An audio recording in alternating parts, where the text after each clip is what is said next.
Hello, hi everyone. Hope you are keeping well. This is विशाल वसी and welcome back to my channel Economic Sites। और आज हम पढ़ने वाले हैं बड़े पॉजिटिव मूड से आपका अर्थमेटिक मीन डिस्क्रीट सीरीज में। मैंने आपको जैसे ऑलरेडी बता दिया था कि आपका जो डाटा है वो तीन सीरीज में होता है, इंडिविजुअल या फिर डिस्क्रीट जिसे फ्रीक्वेंसी एरे भी बोलते हैं, और तीसरा आपका कंटिन्यूस सीरीज।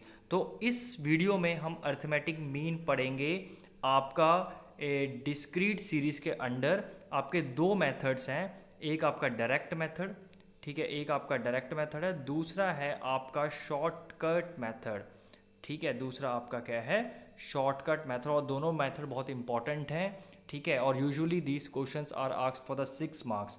रिमेंबर प्लीज़, अगर इससे पहले कि आपने वीडियोस नहीं देखी ज़रूर देखिएगा, दो वीडियोस मैंने बना रखी हैं, उससे आपको बहुत बहुत क्लियरली समझ में आ जाएगा। तो सबसे पहले हम पढ़ेंगे अर्थमेटिक मीन, ठीक है। अर्थमेटिक मीन का आपका इस सीरीज़ के अंडर आपका पहला, that is by direct method, by the direct method, ठीक है। तो मैं उसको एक क्वेश्चन से ही समझा देता हूँ आपको, ठीक है। ये क्वेश्चन है आपका basically example 3, distribution of age at the marriage of 50 males in the given below.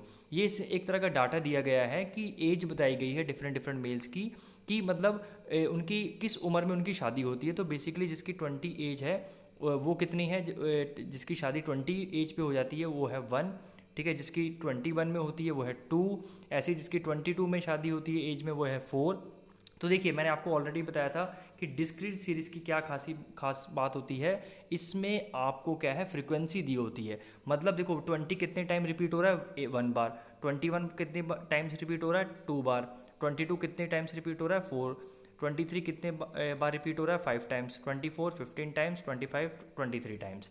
So this is what the frequency, number of times the item is repeated, उसकी जो नंबर है आपका फ्रीक्वेंसी होती है। तो उसमें हम अर्थमेटिक मीन अप कैसे निकालेंगे, देखिए बहुत सिंपल है। सबसे पहले आप क्या करिए, इसमें आप एक टेबल बना लीजिए जिसमें आपको ये ऑलरेडी क्वेश्चन में दे रखा है, फ्रीक्वेंसी भी उसके कॉरस्पॉन्डिंग आप लिख लीजिए, ठीक है। उसके बाद आपको मल्टीप्लाई करना है। अब इसे मल्टीप्लाई क्यों करते हैं, क्योंकि 20 जिसकी एज है वो कितने हैं, एक है, तो उसका टोटल टोटल जो आपकी वैल्यू बनेगी वो 20 की बनेगी। ऐसी जो 21 वाले एज हैं वो 2 मेल्स हैं, तो जब उसको मल्टीप्लाई करेंगे तो 42 है। क्योंकि इसमें अगर आप फ्रीक्वेंसी नहीं लेते तो आपका डाटा इनकम्प्लीट बना गया ना। आपने तो सिर्फ एक ही बंदे को लिया, अगर एक 21 ही लेते हो सिर्फ, लेकिन उस दो बंदे तो दो हैं, तो सिर्फ आपने एक ही बंदे का डाटा इंक्लूड किया क्या, या एक ही मेल का डाटा इंक्लूड किया, वो तो पॉसिबल नहीं है। पॉसिबल नहीं है मतलब वो अकॉर्डिंगली वो बिल्कुल ही गलत हो जाएगा। ऐसे 22 के कितने हैं, 4, तो टोटल कितने 88 आ जाएगी वैल्यू उसकी। सो 23 को 5 से जब मल्टीप्लाई करेंगे 115, 24 को 15 से मल्टीप्लाई करेंगे 360, 25 को जब 23 से मल्टीप्लाई करेंगे तो 575। ओके, इससे पहले आपको आपको समझने से पहले एक चीज़ और ध्यान रखिएगा प्लीज़, आप इसका फॉर्मूला ज़रूर याद रखिए। देखिए स्टैटिस्टिक्स पढ़ने का ना बहुत इंटरेस्टिंग एक सिंपल मेथड है, आप उसका ना पहले फॉर्मूला लिख लीजिए। तो आप जब फॉर्मूला लिख लेंगे उसके बाद आपको बहुत ईजी हो जाता है। जैसे इसमें क्या पूछा था, एफ एक्स पूछा है, समेशन एफ एक्स, समेशन मतलब एफ एक्स को मल्टीप्लाई करिए, आप एफ एक्स को मल्टीप्लाई करिए, देखिए F x F into x, frequency और एज को मल्टीप्लाई करके हमारा एफ एक्स आ गया, ठीक है। देखिए ये हमारा एफ एक्स आ गया बेसिकली, तो ये हमारा देखिए एफ एक्स आ गया। अब समेशन एफ एक्स क्या होता है, समेशन एफ एक्स वो होता है जब आप इन सारे एफ एक्स को ऐड कर देंगे, तो वो हमारा हो गया समेशन एफ एक्स। तो हमने यहाँ पे देखिए ये इसकी वैल्यू थी समेशन एफ की, हमने यहाँ पे 1200 रख दी। अब नीचे देखिए क्या चाहिए, हमें समेशन एफ चाहिए, नीचे क्या चाहिए हमें according to the formula summation F. तो समेशन एफ क्या बेटा, इन सबको ऐड कर दीजिए आप, जो कि आपका आएगा 50, इसको अपॉन 50 कर दिया हमने, ठीक है। तो जब इसे आप सिंप्लीफाई करेंगे तो आपका आएगा 24। मतलब एक एवरेज एज, मतलब कोई पर्टिकुलर प्लेस की जो भी जहाँ का भी डाटा है वहाँ पे एक एवरेज 24 ईयर्स में जो मेल है वो शादी करा लेता है।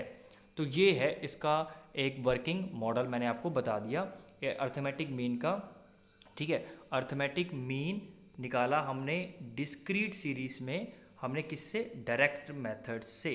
अब हम पढ़ेंगे शॉर्टकट मेथड, ठीक है। ये शॉर्टकट मेथड नाम का शॉर्टकट है लेकिन उससे लॉन्ग है, ठीक है। तो ऐसे डोंट थिंक कि जो आपके शॉर्टकट मेथड है बहुत ही शॉर्ट होता है, ऐसा कुछ नहीं है, it is just a name.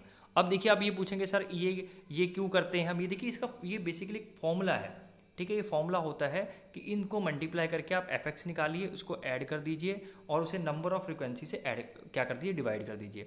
अब इसमें डिफरेंस क्या है, देखो इंडिविजुअल सीरीज में हमारी ये होती नहीं थी, सिंपल ये कुछ नहीं होता था, है ना, फ्रिक्वेंसी होती ही नहीं थी, तो हम इसको ही ऐड करके सबको और नंबर ऑफ टर्म्स मान लीजिए इसमें 1 2 3 4 5 6 तो 6 से डिवाइड कर देते थे। ये हमारा क्या था, इंडिविजुअल सीरीज में था। लेकिन सर जी इसमें क्या है बेटा, आपका फ्रिक्वेंसी भी है, इसलिए इसको मल्टीप्लाई करना पड़ता है, क्योंकि 20 कितने एक बंदा है, 21 वाले कितने दो हैं, इसलिए इसका एफ एक्स निकाल के इसको ऐड करके फिर इसकी फ्रीक्वेंसी से, मतलब टोटल नंबर ऑफ मेल्स कितने हैं बेटा 50 है ना। टोटल नंबर ऑफ मेल्स कैसे निकालेंगे आप, 50 फ्रीक्वेंसी को ऐड कर दीजिए तो आपका टोटल नंबर ऑफ मेल्स आ जाएगा। ठीक है, तो ये है आपका arithmetic mean by the arithmetic mean under the discrete series and which method we have use, that is a direct method. अब हम यूज़ करेंगे शॉर्टकट मेथड। देखिए शॉर्टकट मेथड का सबसे पहले आप फॉर्मूला रख लीजिए, ठीक है, ये जरूर याद रख लीजिए, एक्स बार इक्वल टू, देखो शॉर्टकट में आपको पता है एज्यूम्ड मीन मानना होता है, आपको ए सपोज करना होता है, ये फॉर्मूला आप जरूर आपको याद रखना है। अब आपको पता है, देखिए अगर आपने इसे इससे पहले की वीडियो समझी होगी तो आपको पता है डी क्या होता है और एफ क्या होता है। एफ का तो आप बेसिकली पता ही है, फ्रीक्वेंसी होती है। तो सेम क्वेश्चन है, अब मैं आपको क्वेश्चन से समझाऊंगा, तो ये आप फॉर्मूला सबसे पहले लिख लीजिएगा ऊपर। अब इसके अकॉर्डिंग आपको करते जाना है क्वेश्चन। जैसे अब देखिए ये आपको ऑलरेडी दिया था क्वेश्चन में, ये भी दिया था, तो आपको इसमें देखिए डी लेना है, डी लेना, तो उससे पहले आपको एक ए है, ठीक है, तो आपको सबसे पहले ए मानना पड़ेगा। ए आप किस में मानेंगे, इसमें मानेंगे आप ए, ठीक है, आप ए इसमें से मानेंगे, तो ए हमने किस क्या ले लिया, मान लीजिए 23। आप बीच का नंबर कोई भी ले सकते हैं, आप 22 भी ले सकते थे, आप 24, बेसिकली 22 या 23 में से ज़्यादा नीचे मत लीजिएगा, बीच का नंबर ले सकते हैं। बुक वालों ने आपका 23 लिया तो हम 23 लेते हैं, क्योंकि फिर आंसर्स में डिफरेंट आ जाएगा। ठीक है, तो डी हमारा ऑलवेज, ये डी जो है ना वो एक्स माइनस ए होता है। अब एक्स क्या है हमारा, यही एक्स है, मतलब बेसिकली क्या करना है आपको, डी निकालने के लिए आपको ये 23 है, एक एक करके 20 माइनस 23, 21 माइनस 20, देखो 20 माइनस 23 करोगे तो -3 आ जाएगा, 21 माइनस 23 करोगे तो आपका -2 आ जाएगा, 22 माइनस 23 करोगे तो आपका कितना आ जाएगा, -1 आ जाएगा, 23 माइनस 23 करोगे तो 0 आ जाएगा, 24 में से 23 माइनस करोगे तो +1, 25 में से 23 माइनस करोगे तो +2। बेसिकली क्या किया बेटा हमने, सिंपल हमने एक ए मान लिया, ठीक है, ये ए मान लिया। अब इस ए को, ठीक है, इन एक्स को एक एक करके ए को माइनस करना है। जैसे 20, पहले में ये देखो जो पहला केस आया 20 माइनस 23, वो आपका आ गया -3। ठीक है बेटा, ऐसे ही आपका देखिए ये 21 माइनस 23, ठीक है, आपका कितना आ गया -2, जो कि ये है आपका। ठीक है, ऐसे ही आप फिर 22 एक एक करके सब चल रहे हैं, मतलब जो ए है ए माइनस करते हुए चलेंगे, इन सब से जो ए हमने मान रखा है इसमें से माइनस करते हुए चलेंगे, वो हमारी वैल्यू यहाँ पे लिख देंगे। उसके बाद देखिए आपका सिंपल फॉर्मूला आपका है, आपका डी आ गया, आपका एफ है, आपका समेशन एफ डी पूछा है, मतलब सबसे पहले तो आपको एफ डी निकालना पड़ेगा, उसको उसके बाद प्लस करना पड़ेगा। तो देखिए ये आपका एफ है, ये आपका डी है, इसको जब मल्टीप्लाई करेंगे 1 into -3, 2 into -2 -4, 4 into -1 that is -4, 5 into 0 that is 0, 5 into 1 that is 15, 23 into 2 that is 46। ठीक है, तो हमारा क्या आ गया, एफ डी आ गया। अब बस फॉर्मूले के अकॉर्डिंग आप चलते जाइए, चीज़ें निकालते जाइए। सबसे पहले हमने ए निकाल लिया, आपको पता है उसका डी क्या होता है, आपको पता था एक्स माइनस ए है। ठीक है, ये करने के बाद आपने सिंपल उसको एफ से मल्टीप्लाई कर दिया डी को। ठीक है, ये जो डी है उसको बाद आपने एफ से मल्टीप्लाई कर दिया, आपका एफ डी आ गया। एफ डी के बाद इसका क्या करेंगे, देखो आपको उस क्वेश्चन में क्या चाहिए, समेशन एफ डी चाहिए, मतलब इन सबको प्लस करना पड़ेगा। देखिए प्लस कर दिया इन्होंने, ठीक है, समेशन एफ डी कर दीजिए। और समेशन जो आपका एफ है, मतलब ये जो number total number of mails हैं वो इसकी फ्रीक्वेंसी ऐड कर दीजिए, बेसिकली है ना। 20 साल के कितने आपके जो मेल है 1 है, 21 साल के कितने मेल हैं, तो टोटल मेल आपको इनको ऐड करके आएगा, ऑब्वियसली बात है, तो 50। तो simple again in this formula go according to the formula A plus summation F D into summation F. So what is A here, A इस हमने क्या माना था, 23 को माना था, so 23 plus what is summation D that is 50। ठीक है, मैं ये देख लीजिए यहाँ पे सॉल्यूशन भी दे रखा है अपॉन, तो आपका जो समेशन एफ भी 50 आ रहा है, तो बहुत ही एक तरह का कोइंसिडेंस कह सकते हैं। तो इसको जब डिवाइड करेंगे तो 23 प्लस 1 दैट इज़ आपका 24 आ गया। ठीक है, तो ये है आपका that is the shortcut method of the arithmetic mean under the discrete series. तो हमने क्या किया बेटा, अर्थमेटिक मीन किया कौन सी सीरीज़ के अंडर, डिस्क्रीट सीरीज़ के अंडर।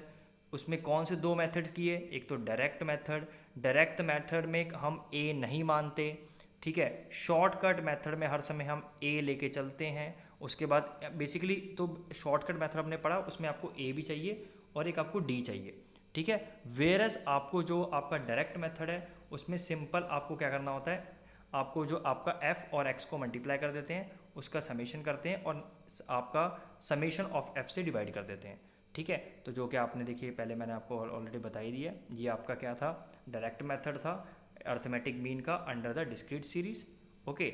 और ये है आपका शॉर्टकट मेथड, ठीक है, अर्थमेटिक मीन का आपके किसके अंडर, आपका डिस्क्रीट सीरीज़ के अंडर या फ्रीक्वेंसी एरे भी बोलते हैं, जिसमें आपका ए और आपको डी, बेसिकली आप ए डी याद रखिए, शॉर्टकट मेथड ए डी, ठीक है। आफ्टर डेथ आप ऐसे याद रख सकते हैं शॉर्टकट, अगर आप शॉर्टकट लेना चाहेंगे तो आफ्टर डेथ के बाद आपको लेना पड़ेगा शॉर्टकट, ठीक है। तो shortcut after death A D, तो इसमें ए लेना है एज्यूम्ड मीन और डी लेना है आपको। तो I hope now you can remember S A D, sad याद रख लीजिए।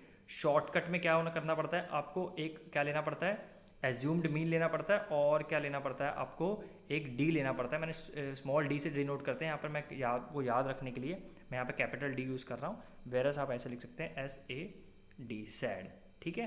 तो आप याद रहेगा कि शॉर्टकट मेथड में आपको एज्यूम्ड मीन और डी लेना पड़ता है, जिसमें डी आपका होता है एक्स माइनस ए, ठीक है, डी आपका होता है x minus A. I hope I am very very clear. So thank you so much, hope you like this lecture, please like, do like, comment, share. Thank you so much, and subscribe also.